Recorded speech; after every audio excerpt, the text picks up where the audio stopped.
साम्राज्यवाद, पूंजीवाद का उच्चतम चरण। अध्याय 1, उत्पादन का संकेंद्रण और एकाधिकार।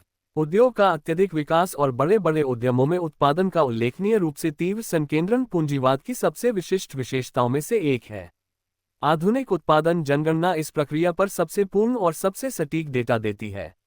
उदाहरण के लिए, जर्मनी में प्रत्येक 1000 औद्योगिक उद्यमों में से बड़े उद्यम यानी जो 50 से अधिक श्रमिकों को रोजगार देते हैं, 1882 में 3, 1895 में 6 और 1907 में 9 थे, और नियोजित प्रत्येक 100 श्रमिकों में से उद्यमों के इस समूह ने क्रमशः 22, 30 और 37 को रोजगार दिया। हालांकि उत्पादन की एकाग्रता श्रमिकों की एकाग्रता की तुलना में बहुत अधिक तीव्र है, क्योंकि बड़े उद्यमों में श्रम बहुत अधिक उत्पादक है। ये भाप इंजन और बिजली की मोटरों के आंकड़ों से पता चलता है। यदि हम जर्मनी में जिसे उद्योग कहा जाता है उसे इस शब्द के व्यापक अर्थ में लें, यानी वाणिज्य, परिवहन आदि को शामिल करते हुए, हमें निम्नलिखित तस्वीर मिलती है। बड़े पैमाने के उद्यम कुल 3265, 623 में से 30,588 यानी 0.9%। ये उद्यम कुल 14,400 में से 5,700 श्रमिकों को रोजगार देते हैं, अर्थात 39.4%। वे कुल 8,800 में से 6,600 भाप अश्वशक्ति, अर्थात 75.3%, तथा कुल 1,500 में से 1,200 किलोवाट बिजली, अर्थात 77.2% का उपयोग करते हैं। कुल उद्यमों की संख्या के 100वें हिस्से से भी कम उद्यम भाप और बिजली की कुल मात्रा के 3/4 से अधिक का उपयोग करते हैं। 2.972 छोटे उद्यम 5 कर्मचारियों तक को रोजगार देने वाले, जो कुल का 91% है, भाप और बिजली की कुल मात्रा का केवल 7% उपयोग करते हैं। हजारों विशाल उद्यम सब कुछ हैं, लाखों छोटे उद्यम कुछ भी नहीं है। 1907 में जर्मनी में 586 प्रतिष्ठान थे जिनमें 1000 या उससे अधिक कर्मचारी कार्यरत थे, जो उद्योग में कार्यरत कुल श्रमिकों की संख्या का लगभग 10वां हिस्सा 1,380,000 था, और वे भाप और बिजली की कुल मात्रा का लगभग 1/3 32% खपत करते थे। जैसा कि हम देखेंगे, मुद्रा पूंजी और बैंक मुट्ठी भर सबसे बड़े उद्यमों की इस श्रेष्ठता को शब्द के सबसे शाब्दिक अर्थ में और भी अधिक भारी बना देते हैं, अर्थात लाखों छोटे, मध्यम और यहाँ तक कि कुछ बड़े मालिक वास्तव में कुछ सैकड़ों करोड़पति वित्तपोषकों के पूर्ण अधीन हैं। आधुनिक पूंजीवाद के एक अन्य उन्नत देश, संयुक्त राज्य अमेरिका में उत्पादन की एकाग्रता की वृद्धि और भी अधिक है।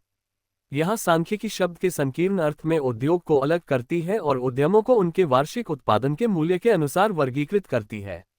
1904 में $1 मिलियन और उससे अधिक मूल्य के उत्पादन वाले बड़े पैमाने के उद्यमों की संख्या 1900 थी, 216 180 में से, यानी 0.9%।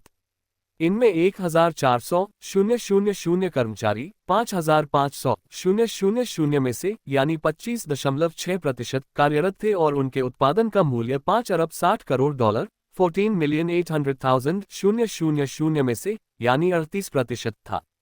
5 साल बाद 1909 में संबंधित आंकड़े इस प्रकार थे: 3,060 उद्यम 268 491 में से, यानी 1.1%, 2,000 श्रमिकों 6,600 में से, यानी 30.5% को रोजगार दे रहे थे, जिसका उत्पादन मूल्य $9 अरब 20,700,000 में से, यानी 43.8% था। देश के सभी उद्यमों के कुल उत्पादन का लगभग आधा हिस्सा इन उद्यमों के 100वें हिस्से द्वारा चलाया जाता था। ये 3000 विशाल उद्यम उद्योग की 258 शाखाओं को अपने में समाहित करते हैं। इससे ये देखा जा सकता है कि अपने विकास के एक निश्चित चरण में संकेंद्रण ही मानो सीधे एकाधिकार की ओर ले जाता है, क्योंकि 20 या उससे अधिक विशाल उद्यम आसानी से एक समझौते पर पहुंच सकते हैं, और दूसरी ओर प्रतिस्पर्धा में बाधा एकाधिकार की ओर प्रवृत्ति उद्यमों के विशाल आकार से उत्पन्न होती है। प्रतिस्पर्धा का एकाधिकार में ये परिवर्तन आधुनिक पूंजीवादी अर्थव्यवस्था की सबसे महत्वपूर्ण, यदि सबसे महत्वपूर्ण नहीं, घटनाओं में से एक है, और हमें इसके बारे में अधिक विस्तार से बात करनी चाहिए। लेकिन पहले हमें एक संभावित गलतफहमी को दूर करना होगा। अमेरिकी आंकड़े उद्योग की 250 शाखाओं में 3000 विशाल उद्यमों की बात करते हैं, जबकि प्रत्येक उद्योग शाखा में सबसे बड़े पैमाने के केवल 1 दर्जन उद्यम ही हैं। लेकिन ऐसा नहीं है। उद्योग की हर शाखा में बड़े पैमाने के उद्यम नहीं होते, और इसके अलावा विकास के अपने उच्चतम चरण में पूंजीवाद की एक बहुत ही महत्वपूर्ण विशेषता उत्पादन का तथाकथित संयोजन है, यानी उद्योग की विभिन्न शाखाओं का एक ही उद्यम में समूहीकरण, जो या तो कच्चे माल के प्रसंस्करण में क्रमिक चरणों का प्रतिनिधित्व करते हैं। उदाहरण के लिए, लौह अयस्क को कच्चा लोहा में गलाना, कच्चा लोहा को इस्पात में बदलना, और फिर शायद इस्पात के सामान का निर्माण, या एक दूसरे के सहायक होते हैं। उदाहरण के लिए, स्क्रैप या उप उत्पादों का उपयोग, पैकिंग सामग्री का निर्माण आदि। हिल्फेडिंग लिखते हैं, संयोजन व्यापार के उतार चढ़ाव को संतुलित करता है और इसलिए संयुक्त उद्यमों को लाभ की अधिक स्थिर दर का आश्वासन देता है। दूसरे, संयोजन का प्रभाव व्यापार को खत्म करने का होता है।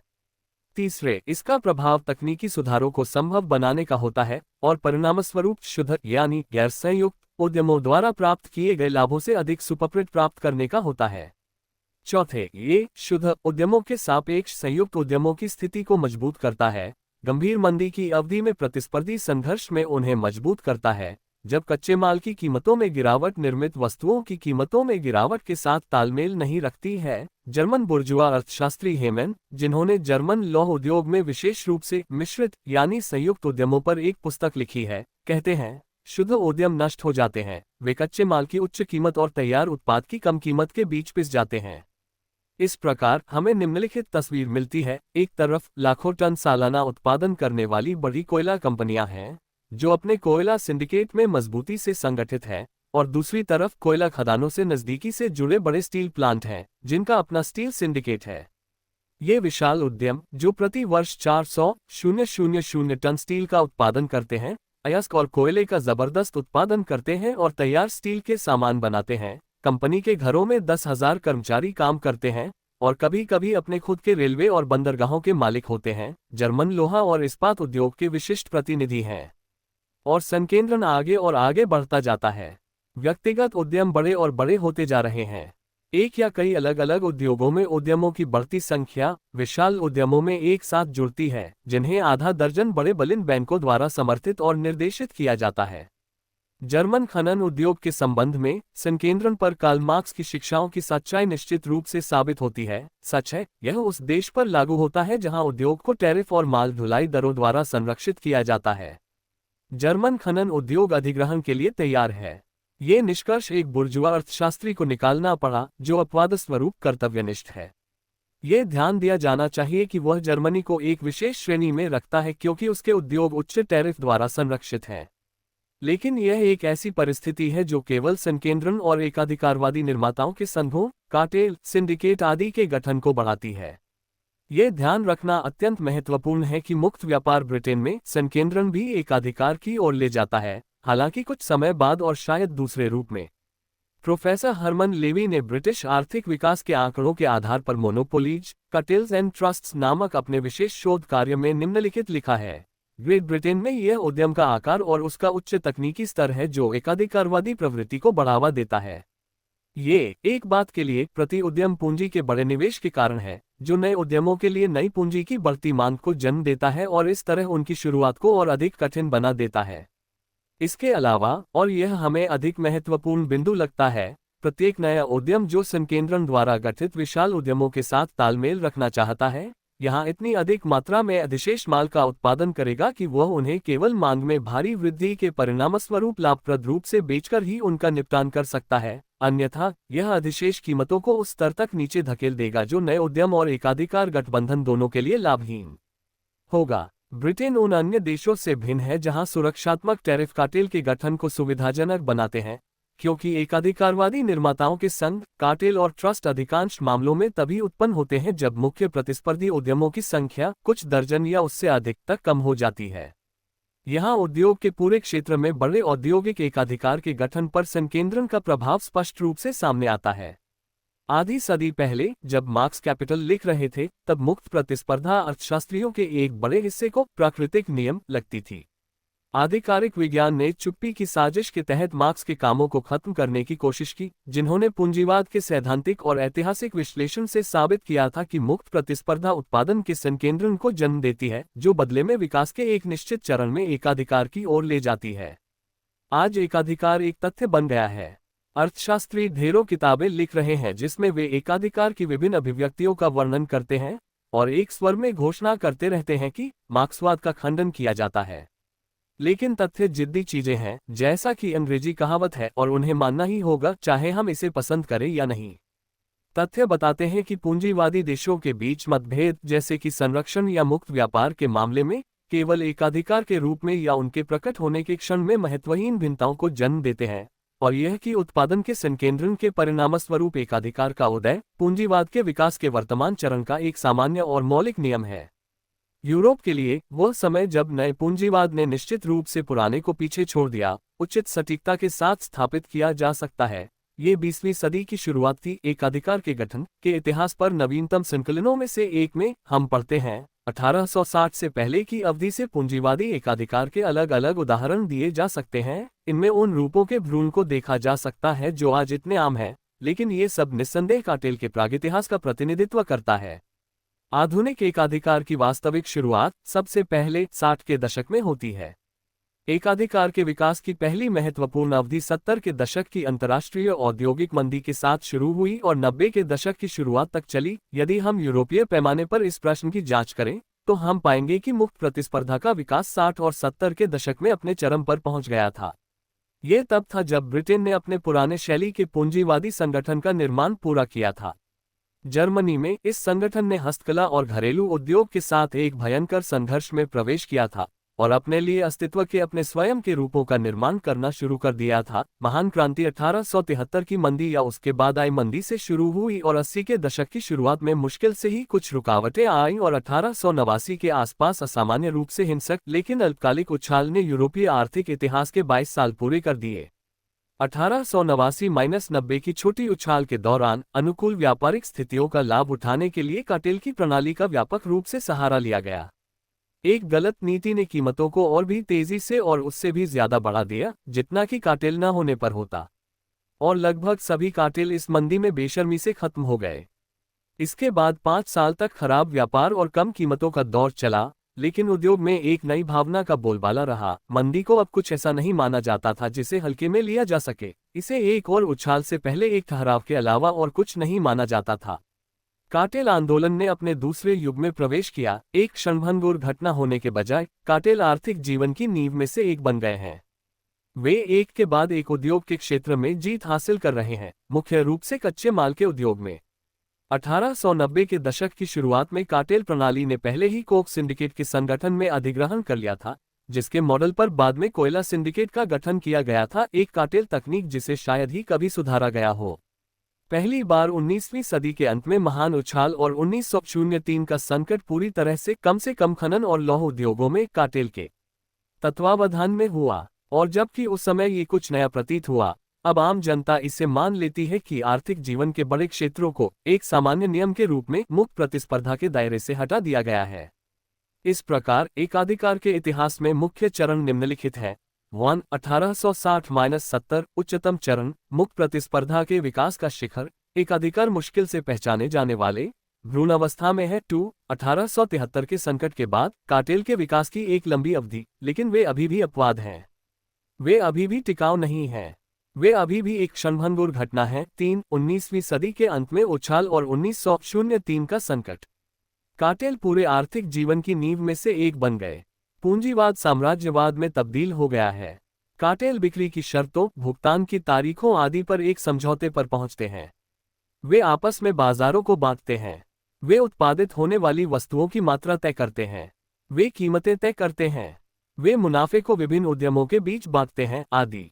जर्मनी में कार्टेलों की संख्या 1896 में लगभग 250 और 1905 में 385 अनुमानित की गई थी, जिसमें लगभग 12,000 फर्म भाग ले रही थीं। लेकिन यह आमतौर पर माना जाता है कि ये आंकड़े कम करके आंका गया है। हमने ऊपर उद्धृत 1907 के जर्मन उद्योग के आंकड़ों से यह स्पष्ट है कि ये 12,000 बहुत बड़े उद्यम भी शायद देश में इस्तेमाल होने वाली आधी से अधिक भाप और बिजली की खपत करते हैं।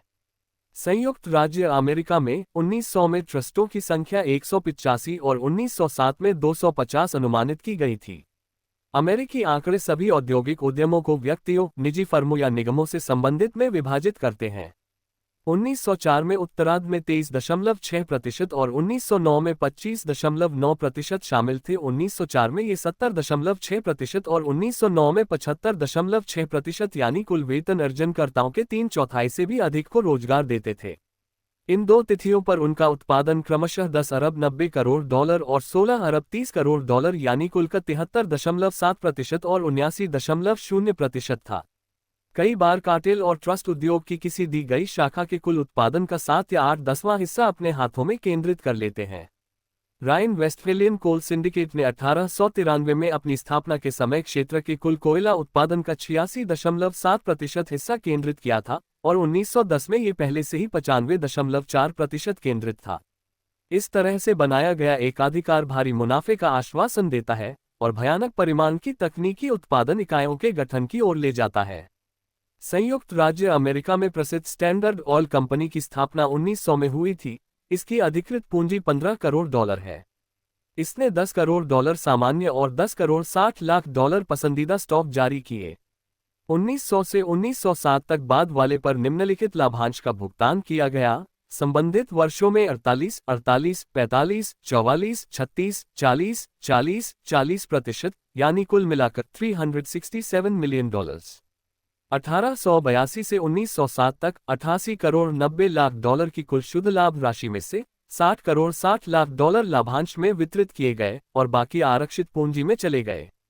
1907 में यूनाइटेड स्टेट्स स्टील कॉरपोरेशन के विभिन्न कार्यों में 210, 180 से कम लोग कार्यरत नहीं थे। जर्मन खनन उद्योग में सबसे बड़ा उद्यम गेल्सेनकिर्चेना बर्गवर्क्स गैसलशाफ्ट में 1908 में 46,048 श्रमिक और कार्यालय कर्मचारी थे। 1902 में यूनाइटेड स्टेट्स स्टील कॉरपोरेशन ने पहले ही 9,000 टन स्टील का उत्पादन किया था। इसका उत्पादन 1901 में 66.3% और 1908 में संयुक्त राज्य अमेरिका में स्टील के कुल उत्पादन का 56.1% था। अयस्क का उत्पादन क्रमशः 43.9% और 46.3% था। ट्रस्टों पर अमेरिकी सरकार आयोग की रिपोर्ट में कहा गया है, प्रतिस्पर्धियों पर उनकी श्रेष्ठता उनके उद्यमों की विशालता और उनके उत्कृष्ट तकनीकी उपकरणों के कारण है। अपनी स्थापना के बाद से टोबैको ट्रस्ट ने अपने सभी प्रयासों को मैनुअल श्रम के लिए यांत्रिक श्रम के सार्वभौमिक प्रतिस्थापन के लिए समर्पित किया है। इस उद्देश्य को ध्यान में रखते हुए इसने तंबाकू के निर्माण से संबंधित सभी पेटेंट खरीदे हैं और इस उद्देश्य के लिए बहुत बड़ी रकम खर्च की है। इनमें से कई पेटेंट पहले बेकार साबित हुए और ट्रस्ट द्वारा नियोजित इंजीनियरों द्वारा उन्हें संशोधित करना पड़ा। 1906 के अंत में केवल पेटेंट हासिल करने के लिए 2 सहायक कंपनियों का गठन किया गया था। इसी उद्देश्य को ध्यान में रखते हुए ट्रस्ट ने अपनी खुद की फाउंड्री, मशीन शॉप और मरम्मत की दुकानें बनाई हैं। इनमें से एक प्रतिष्ठान जो ब्रुकलिन में है, औसतन 300 श्रमिकों को रोजगार देता है। यहाँ सिगरेट, सिगार, स्नफ, पैकिंग के लिए टिनफॉइल, बक्से आदि के निर्माण से संबंधित आविष्कारों पर प्रयोग किए जाते हैं। यहाँ भी आविष्कारों को परिपूर्ण किया जाता है। अन्य ट्रस्ट भी विकास इंजीनियरों को नियुक्त करते हैं जिनका काम उत्पादन के नए तरीके विकसित करना और तकनीकी सुधारों का परीक्षण करना है। यूनाइटेड स्टेट्स स्टील कॉरपोरेशन अपने कर्मचारियों और इंजीनियरों को उन सभी आविष्कारों के लिए बड़ा बोनस देता है जो तकनीकी दक्षता बढ़ाते हैं या उत्पादन की लागत कम करते हैं। जर्मन बड़े पैमाने के उद्योग में, उदाहरण के लिए रासायनिक उद्योग में, जो पिछले कुछ दशकों में बहुत विकसित हुआ है, तकनीकी सुधार को बढ़ावा देने का काम उसी तरह से किया जाता है। 1908 तक उत्पादन के संकेंद्रण की प्रक्रिया ने पहले ही 2 मुख्य समूहों को जन्म दे दिया था जो अपने तरीके से एकाधिकार की प्रकृति के भी थे। पहले ये समूह 2 जोड़ी बड़ी फैक्ट्रियों के दोहरे गठबंधन थे, जिनमें से प्रत्येक की पूंजी 20 से 21 मिलियन मार्क थी। एक तरफ होचिस्ट में पूर्व मेस्ट फैक्ट्री और फ्रैंकफर्ट एम मेन में कैसेला फैक्ट्री और दूसरी तरफ लुडविगशाफेन में एनिलिन और सोडा फैक्ट्री और एल्बरफेल्ड में पूर्व बेयर फैक्ट्री। फिर 1905 में इनमें से एक समूह ने और 1908 में दूसरे समूह ने प्रत्येक ने एक और बड़ी फैक्ट्री के साथ समझौता किया। इसका परिणाम 2 ट्रिपल एलायंस का गठन था, जिनमें से प्रत्येक की पूंजी 40 से 50 मिलियन मार्क थी। और ये गठबंधन पहले से ही कीमतों आदि के बारे में समझ तक पहुंचने के लिए एक दूसरे से संपर्क करना शुरू कर चुके हैं। प्रतिस्पर्धा एकाधिकार में तब्दील हो जाती है। इसका परिणाम उत्पादन के समाजीकरण में भारी प्रगति है। विशेष रूप से तकनीकी आविष्कार और सुधार की प्रक्रिया समाजीकृत हो जाती है। ये बिखरे हुए और एक दूसरे से संपर्क से बाहर निर्माताओं के बीच पुरानी मुक्त प्रतिस्पर्धा से बिल्कुल अलग है और एक अज्ञात बाजार के लिए उत्पादन कर रहे हैं। संकेंद्रण उस बिंदु पर पहुंच गया है जहां किसी देश के कच्चे माल, उदाहरण के लिए लौहअयस्क भंडार के सभी स्रोतों का, और यहां तक कि जैसा कि हम देखेंगे कई देशों या पूरी दुनिया के बारे में अनुमानित अनुमान लगाना संभव है। न केवल ऐसे अनुमान लगाए जाते हैं, बल्कि इन स्रोतों पर विशाल एकाधिकारवादी संघों द्वारा कब्जा कर लिया जाता है। बाजारों की क्षमता का भी अनुमानित अनुमान लगाया जाता है और संघ उन्हें आपस में सहमति से बांट लेते हैं। कुशल श्रम पर एकाधिकार कर लिया जाता है, सबसे अच्छे इंजीनियरों को काम पर लगा दिया जाता है, परिवहन के साधनों पर कब्जा कर लिया जाता है। अमेरिका में रेलवे, यूरोप और अमेरिका में शिपिंग कंपनियां। अपने साम्राज्यवादी चरण में पूंजीवाद सीधे उत्पादन के सबसे व्यापक समाजीकरण की ओर ले जाता है। ये यूं कहें कि पूंजीपतियों को उनकी इच्छा और चेतना के विरुद्ध किसी तरह की नई सामाजिक व्यवस्था में खींच लेता है, जो पूर्ण मुक्त प्रतिस्पर्धा से पूर्ण समाजीकरण की ओर संक्रमणकालीन व्यवस्था है। उत्पादन सामाजिक हो जाता है, लेकिन विनियोग निजी बना रहता है। उत्पादन के सामाजिक साधन कुछ लोगों की निजी संपत्ति बने रहते हैं। औपचारिक रूप से मान्यता प्राप्त मुक्त प्रतिस्पर्धा का सामान्य ढांचा बना रहता है और शेष आबादी पर कुछ एकाधिकारवादियों का जुआ 100 गुना भारी, अधिक बोझिल और असहनीय हो जाता है। जर्मन अर्थशास्त्री केस्टनर ने विशेष रूप से कार्टेल और बाहरी लोगों, यानी कार्टेल के बाहर के पूंजीपतियों के बीच संघर्ष को समर्पित एक किताब लिखी है। उन्होंने अपनी किताब का शीर्षक अनिवार्य संगठन रखा, हालांकि पूंजीवाद को उसके सही प्रकाश में पेश करने के लिए उन्हें निश्चित रूप से एकाधिकारवादी संघों के प्रति अनिवार्य समर्पण के बारे में लिखना चाहिए था। कम से कम उन तरीकों की सूची पर एक नज़र डालना शिक्षाप्रद है जिनका सहारा एकाधिकारवादी संघ आज के नवीनतम संगठन के लिए सभ्य संघर्ष में लेते हैं। 1. कच्चे माल की आपूर्ति रोकना, कार्टेल के प्रति बाध्यकारी पालन का सबसे महत्वपूर्ण तरीका। 2. गठबंधन के जरिए श्रम की आपूर्ति रोकना, यानी पूंजीपतियों और ट्रेड यूनियनों के बीच समझौते, जिसके तहत ट्रेड यूनियन अपने सदस्यों को केवल कार्टेल वाले उद्यमों में काम करने की अनुमति देते हैं। 3. डिलीवरी रोकना। 6. व्यवस्थित मूल्य कटौती, बाहरी फर्मों को बर्बाद करने के लिए, यानी जो एकाधिकारवादियों के अधीन होने से इनकार करते हैं। लागत मूल्य से नीचे एक निश्चित समय के लिए सामान बेचने के लिए लाखों खर्च किए जाते हैं। ऐसे उदाहरण थे जब पेट्रोल की कीमत इस प्रकार 40 से 22 मार्क तक कम हो गई थी, यानी लगभग आधी। 7. क्रेडिट रोकना। 8. बहिष्कार। यहाँ अब छोटे और बड़े, तकनीकी रूप से विकसित और पिछड़े उद्यमों के बीच प्रतिस्पर्धा नहीं है। हम यहाँ एकाधिकारवादियों को उन लोगों का गला घोंटते हुए देखते हैं जो उनके अधीन, उनके जुए के अधीन, उनके हुक्म के अधीन नहीं होते। ये प्रक्रिया एक बुर्जुआ अर्थशास्त्री के दिमाग में इस तरह से परिलक्षित होती है। केस्टनर लिखते हैं, विशुद्ध रूप से आर्थिक क्षेत्र में भी शब्द के पुराने अर्थ में वाणिज्यिक गतिविधि से संगठनात्मक सट्टा गतिविधि की ओर एक निश्चित परिवर्तन हो रहा है। सबसे बड़ी सफलता अब उस व्यापारी को नहीं मिलती जिसका तकनीकी और वाणिज्यिक अनुभव उसे खरीदार की जरूरतों का सबसे अच्छा अनुमान लगाने में सक्षम बनाता है और जो छिपी हुई मांग को खोजने और यूं कहें उसे जागृत करने में सक्षम है। ये सट्टा प्रतिभा को मिलती है जो संगठनात्मक विकास और व्यक्तिगत उद्यमों और बैंकों के बीच कुछ संबंधों की संभावनाओं का अनुमान लगाना या यहाँ तक कि केवल पहले से ही महसूस करना जानता है। आम मानवीय भाषा में इसका अर्थ यह है कि पूंजीवाद का विकास एक ऐसे चरण में पहुंच गया है जहां हालांकि माल उत्पादन अभी भी राज कर रहा है और इसे आर्थिक जीवन का आधार माना जाता है, लेकिन वास्तव में इसे कमजोर कर दिया गया है और मुनाफे का बड़ा हिस्सा वित्तीय हेरफेर के प्रतिभाशाली लोगों के पास जाता है। इन हेरफेरों और ठगी के आधार पर समाजीकृत उत्पादन निहित है, लेकिन मानव जाति की अपार प्रगति जिसने इस समाजीकरण को हासिल किया है, सट्टेबाजों को लाभ पहुंचाती है। हम बाद में देखेंगे कि कैसे इन आधारों पर पूंजीवादी साम्राज्यवाद के प्रतिक्रियावादी निम्न बुर्जुआ आलोचक स्वतंत्र, शांतिपूर्ण और ईमानदार प्रतिस्पर्धा में वापस जाने का सपना देखते हैं। केस्टनर कहते हैं, कार्टेल के गठन के परिणामस्वरूप कीमतों में लंबे समय तक वृद्धि अब तक केवल उत्पादन के सबसे महत्वपूर्ण साधनों, विशेष रूप से कोयला, लोहा और पोटेशियम के संबंध में देखी गई है, लेकिन निर्मित वस्तुओं के संबंध में कभी नहीं। इसी तरह कीमतों में इस वृद्धि के परिणामस्वरूप मुनाफे में वृद्धि केवल उन उद्योगों तक ही सीमित रही है जो उत्पादन के साधनों का उत्पादन करते हैं।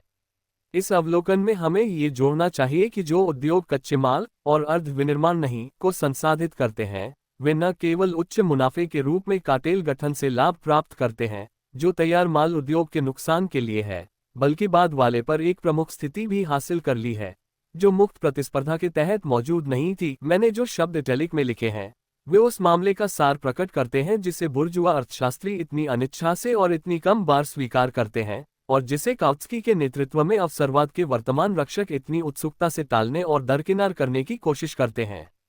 वर्चस्व और उसके साथ जुड़ी हिंसा ऐसे रिश्ते हैं जो पूंजीवादी विकास के नवीनतम चरण की विशेषता हैं। ये वही है जो अनिवार्य रूप से सर्वशक्तिमान आर्थिक एकाधिकार के गठन से उत्पन्न होना था और हुआ है। मैं कार्टेल द्वारा अपनाए जाने वाले तरीकों का एक और उदाहरण दूंगा। जहां कच्चे माल के सभी अमुख्य स्रोतों पर कब्जा करना संभव है, वहां कार्टेल का उदय और एकाधिकार का निर्माण विशेष रूप से आसान है।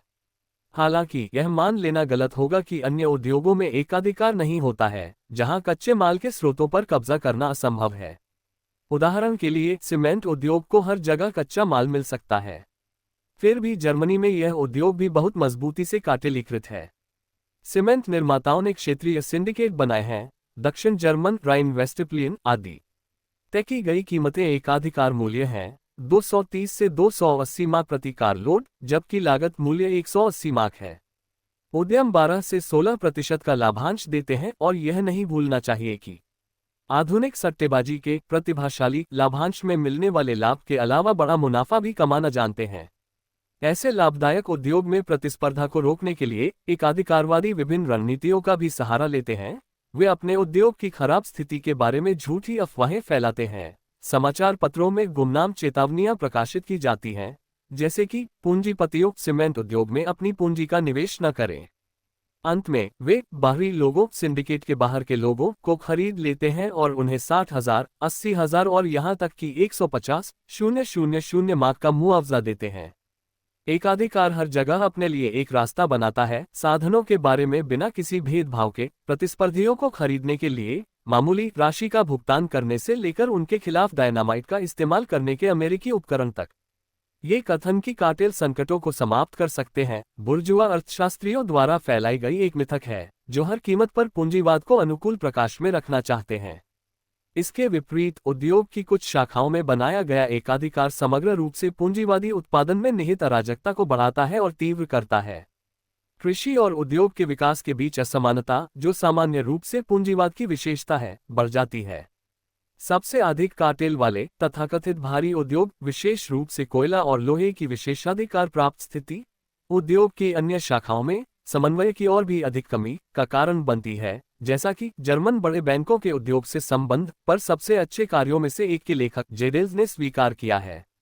पूंजीवाद के एक बेबाक समर्थक लीफमैन लिखते हैं, जितनी अधिक विकसित आर्थिक व्यवस्था होती है, उतना ही अधिक ये जोखिम भरे उद्यमों या दूसरे देशों में उद्यमों का सहारा लेती है, उन उद्यमों का जिन्हें विकसित होने में बहुत समय लगता है, या अंततः वे उद्यम जो केवल स्थानीय महत्व के होते हैं। जोखिम में वृद्धि लंबे समय में पूंजी की अत्यधिक वृद्धि के साथ जुड़ी हुई है, जो मानव सीमा से बाहर निकल जाती है, विदेश में प्रवाहित होती है, आदि। उसी समय तकनीकी प्रगति की अत्यधिक तीव्र दर राष्ट्रीय अर्थव्यवस्था के विभिन्न क्षेत्रों के बीच असमानता के बढ़ते तत्वों को जन्म देती है, अराजकता और संकटों को जन्म देती है। लीफमैन ये स्वीकार करने के लिए बाध्य है कि पूरी संभावना है कि निकट भविष्य में मानव जाति और भी महत्वपूर्ण तकनीकी क्रांतियों को देखेगी जो आर्थिक प्रणाली के संगठन को भी प्रभावित करेगी। बिजली और विमानन एक सामान्य नियम के रूप में कट्टरपंथी आर्थिक परिवर्तन की ऐसी अवधि में सट्टेबाजी बड़े पैमाने पर विकसित होती है। हर तरह के संकट, सबसे ज्यादा बार आर्थिक संकट, लेकिन सिर्फ यही नहीं, बदले में संकेंद्रण और एकाधिकार की ओर झुकाव को काफी हद तक बढ़ाते हैं। इस संबंध में 1900 के संकट के महत्व पर जीडेल्स के निम्नलिखित विचार, जो जैसा कि हम पहले ही देख चुके हैं, आधुनिक एकाधिकार के इतिहास में एक महत्वपूर्ण मोड़ था, बेहद शिक्षाप्रद हैं। बुनियादी उद्योगों में विशाल संयंत्रों के साथ साथ 1900 के संकट में भी कई संयंत्र ऐसे थे जिन्हें आज अप्रचलित माना जाएगा, शुद्ध गैर संयुक्त संयंत्र, जिन्हें औद्योगिक उछाल के चरम पर लाया गया था। कीमतों में गिरावट और मांग में कमी ने इन शुद्ध उद्यमों को एक अनिश्चित स्थिति में डाल दिया, जिसने विशाल संयुक्त उद्यमों को बिल्कुल भी प्रभावित नहीं किया या केवल बहुत ही कम समय के लिए प्रभावित किया। इसके परिणामस्वरूप 1900 के संकट के परिणामस्वरूप 1873 के संकट की तुलना में उद्योग का कहीं अधिक संकेंद्रण हुआ। बाद के संकट ने भी सबसे अच्छी तरह से सुसज्जित उद्यमों का एक प्रकार का चयन किया, लेकिन उस समय तकनीकी विकास के स्तर के कारण ये चयन उन फर्मों को एकाधिकार की स्थिति में नहीं रख सका जो संकट से सफलतापूर्वक उभरे। ऐसा टिकाऊ एकाधिकार आधुनिक लोहा और इस्पात तथा विद्युत उद्योगों के विशाल उद्यमों में उनकी जटिल तकनीक, दूरगामी संगठन और पूंजी के परिमाण के कारण उच्च स्तर पर मौजूद है, और कुछ हद तक इंजीनियरिंग उद्योग, धातुकर्म उद्योग की कुछ शाखाओं, परिवहन आदि में भी मौजूद है। एकाधिकार, ये पूंजीवादी विकास के नवीनतम चरण का अंतिम शब्द है। लेकिन अगर हम बैंकों द्वारा निभाई गई भूमिका पर विचार नहीं करते हैं तो हमारे पास आधुनिक एकाधिकार की वास्तविक शक्ति और महत्व के बारे में बहुत ही अपर्याप्त, अपूर्ण और खराब धारणा होगी।